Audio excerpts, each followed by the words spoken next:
Hi, this is Mary Logston, and once again, I'm here at your library. Now, this may not look like your library just yet, but I assure you that come December, this space is going to be converted into your Ames Public Library. As many of you know who've been following this program, as well as our other information sources around the library and around town, Ames Public Library is entering into an exciting period where our building renovation and expansion project will be starting come winter. And so in order for that to happen, we needed to vacate the current Ames Public Library at 515 Douglas and move all of our collections, our services, our staff into a temporary location. So today at your library, we are going to take a little bit of a visit to the temporary location, and I have a special guest who is going to help us to navigate through these really interesting times and assure you that we have got everything covered for you at your Ames Public Library.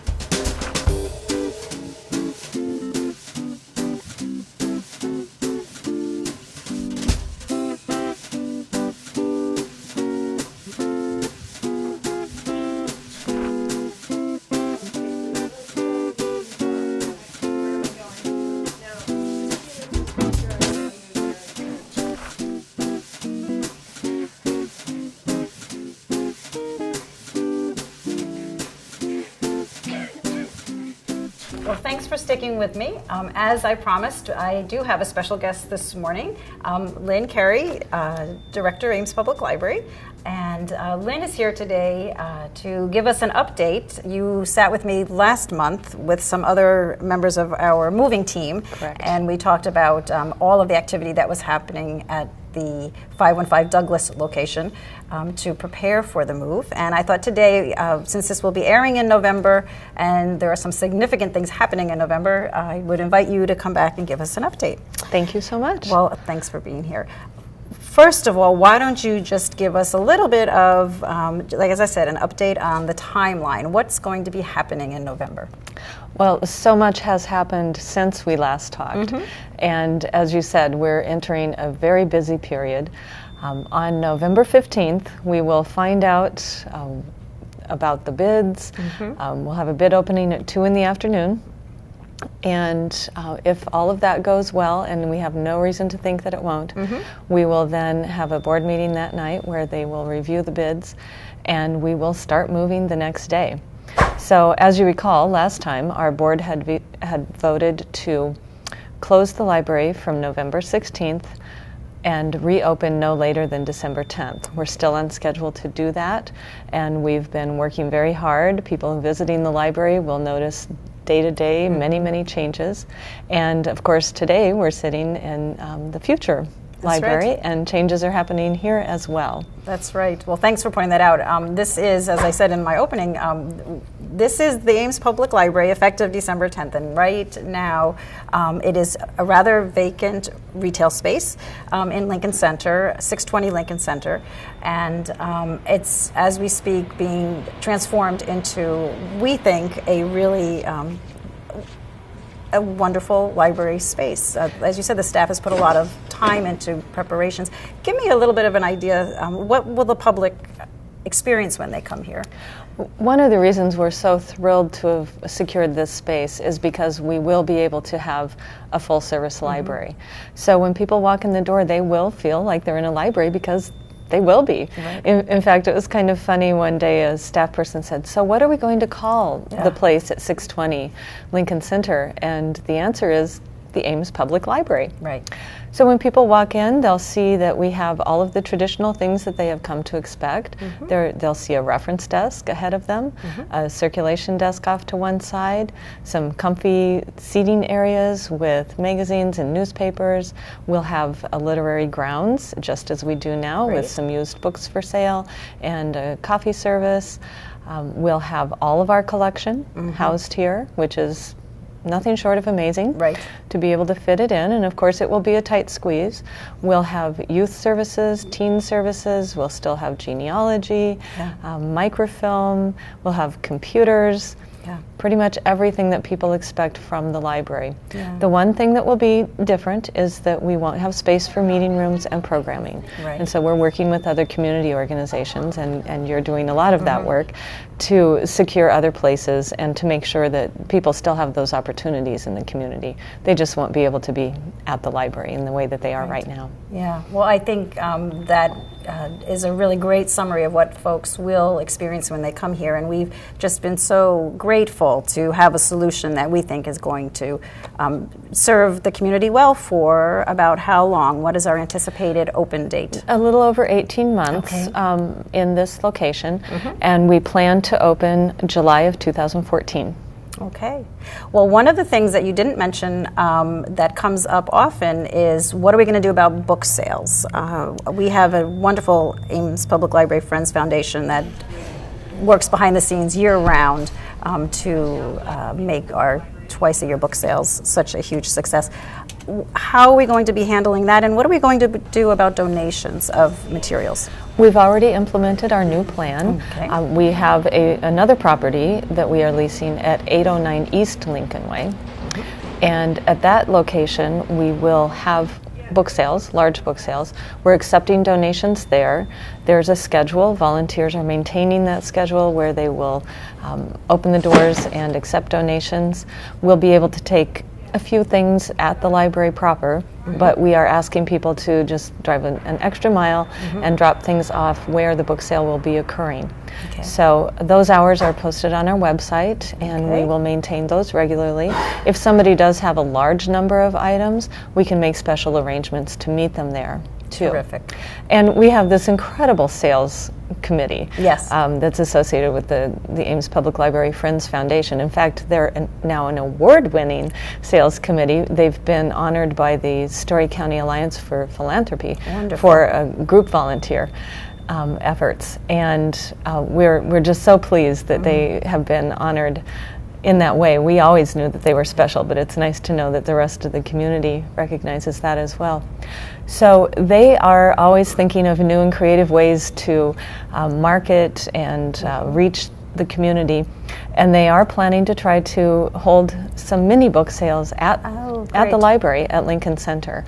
So we'll have the big book sales out at 809 East Lincoln Way, and we'll have some experiments with mini book sales at the library at Lincoln Center, and of course we'll maintain literary grounds where we have carefully chosen, gently used books for sale. Yeah, well, that's really exciting, and I think what is so rewarding as a staff member is just to see the creativity that this kind of I hate to use the word disruption. This is a wonderful series of opportunities. There's the word that we should use.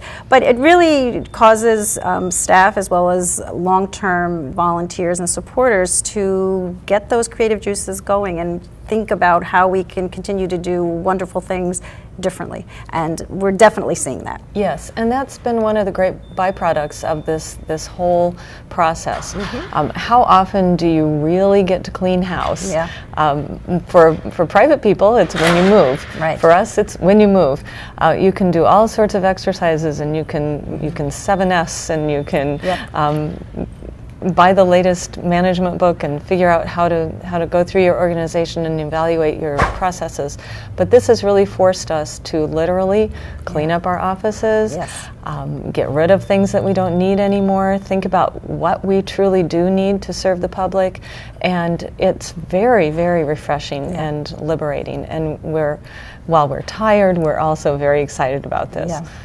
Well, speaking about volunteers, I'd like to continue on that topic, and I can tell you, as somebody who works at the information desk, one of the most frequent comments that I receive is, how can I help with the move? I've gotten the message, the library's closing, you're moving everything down to the last paperclip, and you're going to be doing it on your own, but clearly you might need some extra help. So what's the best way to answer that question? How can the community, individuals and organizations, help us in this whole process? Well, and of course when we say we're doing it on our own, we are assuming that we are going to have lots of help from the community. Right. And when we made that decision, we knew that we would have a lot of support. But even with that, we've been totally overwhelmed by the generous offers of help from the community. I remember years and years ago when we moved from the north side of the building to the south side of the building, when we first occupied the building in 1985, and we had a great time. We had these book brigades where we handed off books. Many people participated. I think it was over 1,000 volunteers. Wow. And we had so much fun and got the work done, and it was done accurately and quickly. And many people remember that fondly and ask if we're going to do that again. Yeah. I wish we could. I wish that it was close enough and proper time of year to be able to reenact that. But unfortunately, it's not. We'll be moving in questionable weather. Right. We're moving across a major highway. Exactly. And across railroad tracks, so it's just not feasible to do the book brigade. So we are looking for a variety of volunteers. We have very specific needs of jobs that require a little bit of brawn and some physical activity. We have some opportunities for people to help out by baking cookies for breaks and those kinds of things. And all of those efforts are being coordinated by our fabulous volunteer coordinator, Sarah Bolke. And she can be reached from our website or via email at sbohlke@amespubliclibrary.org. She's coordinating all the efforts so that we make sure that we aren't duplicating and that we're making good use of people's time. But we certainly appreciate all of the offers of help. Yeah, well, and again, that's something that's really quite gratifying to be on the receiving end of those offers. It certainly is. Great to refer folks to Sarah because she does such a wonderful job in coordinating people and identifying the appropriate task for individuals who wish to help us out. Another common question that comes is, what about my materials that are checked out? When you close on November 16th, what am I supposed to do about the books, music, and movies that I have checked out? So what's our solution there? We are not having anything come due during the days that we're closed. Oh, right. So nothing will be due before December 10th, and things will start being due that week once we're reopened. If we happen to get to open early, which is our goal, still things will not be due until after December 10th. Okay. People will not be accruing fines during that time at all. So get a little bit of extra time. We're also suggesting that people stock up prior to our closure because we will not be able to satisfy those requests and need for more items. So it's perfectly fine to stock up. In fact, it's encouraged. And we also are encouraging people to check out other local libraries. In Story County, we're blessed with many really nice, good quality libraries. And it's worth a little trip to go see what they have on offer. So stock up and plan to visit us after December 10th. We'll let people know via the website if we are able to open earlier. And just hopefully people will be able to get through without any book emergencies. That's right. Well, I think we're giving them plenty of notice in advance, but I have had just quite a few people say, my gosh, we're going to miss you. And wow, that's wonderful to hear that. It's not every day in your job that you realize that you have an opportunity to hear about the impact that you have on people. And facing this closure together has caused people to really be quite generous in their comments. One thing I know that we're trying to plan for as we prepare for the closure and the move is to have a return here, I believe, at this new location. So will it be possible for people to return things while we're closed? There will be about an hour that we will not have a drop box available. So the plan is on November 16th, we will stop accepting returns at 515 Douglas, and we will start accepting returns here at 620 Lincoln Center. And the drop box is located on the front of the building, just near the door, and it will be obvious for people. One thing we will caution people, this is a busy parking lot, so be careful when you cross the street. Exactly. And there is no drive-up book return. Right. So that's one of the things So- that will be different. There Right, will not be a people drop. will need to plan drive ahead up. a little bit. Okay. But certainly it is not required that you return anything before we actually open again for service. And in fact, as Lynn said, we encourage you to check out all of the materials that you think will help get you through the holiday weekend, Thanksgiving weekend, and movies for the family and music for visitors during Thanksgiving dinner. I think that that's just about most of the things we wanted to discuss. There is another change in service that's occurring right now in November, and that's that the library has temporarily discontinued the service of requesting interlibrary loans from other libraries on behalf of our customers, and that's really a timing, and we would not be able to return the materials when they were due to our lenders. So we have put a temporary hold on that service. But otherwise, things are going on pretty well as usual. There will be the national election will be occurring if the library is your polling place on election evening, all day on election day. The library will be open to satisfy that important role.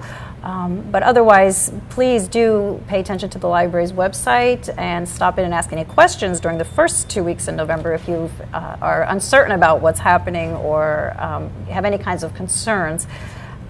Is there anything else you wish to say, Lynn? We do have one last special program at the library on November 10th. Ames native Derek Anderson will be back with his newest book that he has illustrated. We're very excited about that, and we are combining that with a holiday book sale. Okay. So we will have books related to winter holidays and books suitable for gift giving, and I believe our teen advisory group will bring their popular bake sale to great. that event. Okay. So it'll be a really, really fun afternoon. And then we will have some leave-taking opportunities. right. The last weekend that we are still in possession of 515 Douglas before we turn it over to contractors. And so, again, watch the website for those events, an opportunity to come in and say goodbye to the building as it exists today. And that's really special, and that's another one of the most common comments that people do make is, will there be any kind of celebration? Can I see the building before it's closed down? So we will vacate it. Every last book and office supply and furniture will be removed, and then there'll be an opportunity for the public to enter and, as you said, say goodbye to the space as it exists today. And anticipate with us the fabulous new space that will be open in the summer of 2014. And they can even say goodbye in a non-library voice. Oh, they can shout? They can shout it. They can shout. Yes. Will they be running up and down the hallways? That will be encouraged. Okay. It's not required. Okay. Well, that's great, Lynn. And I think as our viewers can see, we really are very excited about what's coming up, and we appreciate all of the support that we've gotten from the community. So please do just stay tuned, and we'll continue to get through this together. Thanks so much for being here. Thank you.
Well, thanks so much for being with me today, and I'd really like to thank Lynn Carey for taking the time to also join me so that we can have a little conversation about what's coming up in the weeks ahead. Please always remember to check our library website, amespubliclibrary.org, for up-to-the-minute information about what's happening at the library. Give us a call at the information desk, 239-5656, or stop by. Of course, during the period when we're closed, your best bet is to stay tuned to our website where we will have updated information. So for today, this is Mary Logsdon at your library.